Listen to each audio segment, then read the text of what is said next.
మిత్రులారా, మీ అభిమాన నాయకుడు మా సోదరుడు రేవూరి ప్రకాష్ రెడ్డి గారు ప్రజాపాలన ప్రగతి బాట కార్యక్రమాన్ని ఏర్పాటు చేసి ఈ కార్యక్రమంలో నాతో పాటు ముఖ్య అతిథులుగా వరంగల్ ఉమ్మడి జిల్లా ఇన్ఛార్జ్ మంత్రివర్యులు సోదరులు పొంగులేటి శ్రీనివాసరెడ్డి గారిని,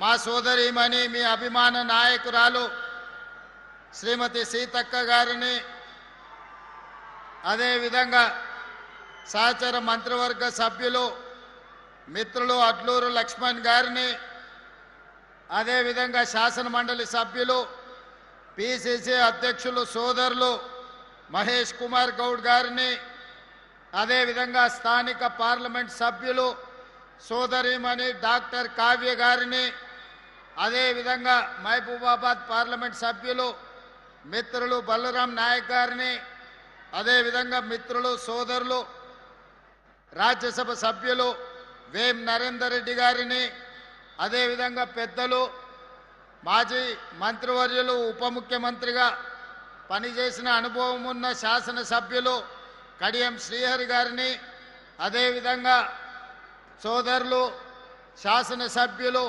దొంతి మాధవరెడ్డి గారిని, సోదరుడు శాసనసభ్యులు నాయని రాజేందర్ రెడ్డి గారిని, అదేవిధంగా శాసనసభ్యులు మిత్రులు నాగరాజ్ గారిని, శాసనసభ్యురాలు పాలకుర్తి యశస్విని రెడ్డి గారిని, అదేవిధంగా సోదరుడు మిత్రులు గండ్ర సత్యనారాయణరావు గారి శాసనసభ్యులని, అదేవిధంగా బస్వరాజ్ సారయ్య శాసనమండలి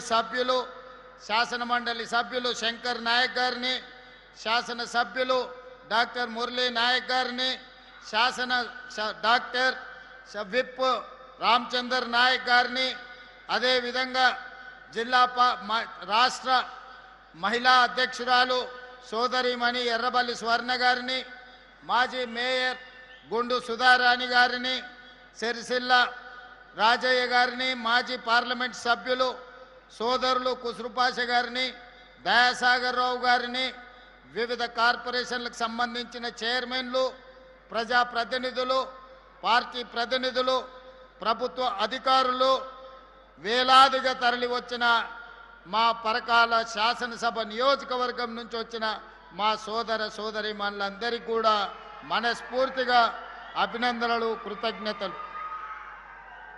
ఈనాడు పరకాల శాసనసభ నియోజకవర్గ పరిధిలో ప్రజాపాలన ప్రగతి బాట కార్యక్రమంలో వేలాది మంది మా ఆడబిడ్డల్ని పాల పిట్టల్లాగా ఇక్కడికి వచ్చిండ్రంటే మళ్ళోసారి వచ్చే ఎన్నికల్లో కూడా మా ప్రకాష్ అన్న అత్యధిక మెజారిటీతో ఇక్కడి నుంచి మీరు ఆశీర్వదిస్తారని చెప్పి నాకు సంపూర్ణమైన విశ్వాసం, నమ్మకం కలిగింది. ఈరోజు అనుభవం కలిగిన రేవూరి ప్రకాష్ రెడ్డి గారు ఈ ప్రాంత శాసనసభ్యుడిగా ఎన్నిక కావడం వల్ల మీ ప్రాంత సమస్యలు తెలిసిన వాడిగా ఈ ప్రాంతాన్ని అభివృద్ధి చేయాలన్న ఆలోచనతో పదే పదే సంబంధిత శాఖ మంత్రులతోనే కాదు, ప్రత్యక్షంగా నన్ను ఎన్నోసార్లు వారు వస్తూ వారే రాకుండా మా పార్లమెంట్ సభ్యురాలు కావ్యమ్మని, కడియం శ్రీహరి గారిని కూడా తోడు తీసుకొని వస్తుంటాడు నా మీద ఒత్తిడి చేయడానికి, ఈ పరకాల శాసనసభ నియోజకవర్గాన్ని అభివృద్ధి చేయడానికి. వారి ఆలోచన మేరకు, వారి విజ్ఞప్తి మేరకు ఈనాడు 424 కోట్ల రూపాయలతోని పరకాల శాసనసభ నియోజకవర్గంలో వివిధ అభివృద్ధి కార్యక్రమాల ఏర్పాటును ఈరోజు మనం ప్రారంభించుకోవడం జరిగింది. అదేవిధంగా వారి చెక్ డ్యాంల గురించి, మినీ స్టేడియం గురించి, ఇండోర్ స్టేడియం గురించి వివిధ అభివృద్ధి కార్యక్రమాలకు కూడా వారి విజ్ఞప్తి చేసిండ్రు. నేను ఇన్ఛార్జ్ మంత్రి శ్రీనివాసరెడ్డి గారికి సూచన చేసిన నివేదికలు తెప్పించి ఈనాడు ఆ అభివృద్ధి కార్యక్రమాలను కూడా మీకు మంజూరు చేయడం జరుగుతుంది అని చెప్పి నేను ఈ సందర్భంగా విజ్ఞప్తి చేస్తున్నా. మిత్రులారా, వరంగల్ జిల్లా ఈ ప్రాంతానికి ఒక గొప్ప చరిత్ర ఉన్నది, ఒక చైతన్యం ఉన్నది, పోరాట స్ఫూర్తి ఉన్నది.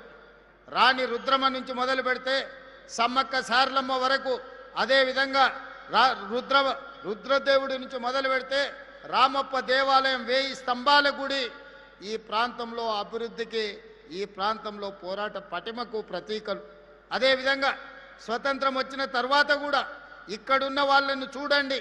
ఈ ప్రాంతం నుంచి ప్రాతినిధ్యం వహించిన వాళ్ళు ప్రొఫెసర్ జయశంకర్ గారు కావచ్చు, లేకపోతే దాశరథి గారు కావచ్చు, ఎంతోమంది ఈ ప్రాంతంలో ప్రజాప్రతినిధులుగా రాణించిన వాళ్ళే కాదు, ప్రజా జీవితంలో ప్రజల కోసం సర్వం ఒడ్డిన వాళ్ళ ప్రాంతం ఈ కాకతీయ సామ్రాజ్యం, ఈ ఓరుగల్లు కోట. ఈ ప్రాంతంలో ప్రజలకు చైతన్యం ఉన్నది, ప్రజలకు ఆలోచన ఉన్నది, ప్రజలు ప్రజా సమస్యల కోసం పోరాడే శక్తి ఉన్నది. ఎప్పుడైతే ప్రజల చేత ఎన్నుకోబడ్డ ప్రజాప్రతినిధులు మేం ప్రభువులము, మేము మనుషుల కంటే అతీతులం, మేము దేవుళ్ళమని భావిస్తారో, దేవుళ్ళుగా భావించి ప్రజల మీద ఆధిపత్యం చెలాయించాలి, ఈ ప్రజల్ని అణిచివేయాలా అనుకున్న ప్రతి సందర్భంలో ఈ వరంగల్ గడ్డ మీద చైతన్యంతో వాళ్ళను గోతి తీసి బొందబెట్టి ఒక చైతన్యాన్ని చూపించిన ప్రాంతం ఈ వరంగల్ ప్రాంతం. ఆనాడు విర్రవీగిన వాళ్ళు, అధికారంలో ఉన్నప్పుడు పోలీసుల చేత దాడులు చేయించిన వాళ్ళు, చివరికి భార్యాభర్తలు మాట్లాడుకుంటుంటే టెలిఫోన్ సంభాషణలు విన్న వాళ్ళు, ఇక ఎప్పటికీ అధికారం మాదే, మమ్మల్ని ఓడించేవాడు లేడు అని విర్రవీగిన వాళ్ళను యశస్విని, ఒక చిన్న అమ్మాయి 50,000 ఓట్లతోని బండకేసి కొట్టింది. రాజకీయాలలో కొండ, కాకలు తీరిన బండ అన్నాడు. కానీ మీ ఆడబిడ్డ ఒక్క దెబ్బ కొడితే బండ పక్కన 2 ముక్కలైంది. ఇది ఈ ప్రాంతంలో ఉన్న చైతన్యం. ఈ గెలుపు నాదో యశస్వినిదో కాదు, ఈ గెలుపు మీది. మీలో ఉన్న చైతన్యం, మీలో ఉన్న భావ ఆవేశం ఈనాడు ఈ ప్రాంతంలో 12 సీట్లకు 10 సీట్లను గెలిపించి ఈరోజు ప్రజాపాలన ప్రభుత్వాన్ని ఏర్పాటు చేసింది. అదేవిధంగా ఈనాడు పదే భావమార్దులు శాసనసభ ఏర్పాటు చెయ్యి, కేసీఆర్ పాలనలో ఏం జరిగిందో, రేవంత్ రెడ్డి పాలన ఏం జరిగిందో చర్చిద్దామని వారు అంటున్నారు. అయ్యా, మీ భావమార్దుల కోరిక మేరకు సెప్టెంబర్ నెలలో శాసనసభ సమావేశాలను ఏర్పాటు చేస్తా, భావమర్దులతో పాటు మీ మామను కూడా తీసుకొని రావాలి సభకని నేను చెప్తున్నా. మాజీ ముఖ్యమంత్రిగా, కేంద్ర మంత్రిగా 40 సంవత్సరాల అనుభవం ఉన్న చంద్రశేఖరరావు గారు శాసనసభకు రావాలి. 10 సంవత్సరాలు వారి పరిపాలనలో వారు తీసుకున్న సంక్షేమ పథకాలు, తెలంగాణలో చేసిన అభివృద్ధి గురించి చర్చించాలని నేను అడుగుతున్నా. అదేవిధంగా 2 సంవత్సరాలలో మన ప్రభుత్వం, ప్రజాప్రభుత్వం తీసుకొచ్చిన సంక్షేమ పథకాలు, చేస్తున్న అభివృద్ధి కార్యక్రమాలతో పాటు వారు మనకు వారసత్వంగా అందించిన 8,11,00,000 కోట్ల రూపాయల అప్పుకు అసలు మిత్తిగా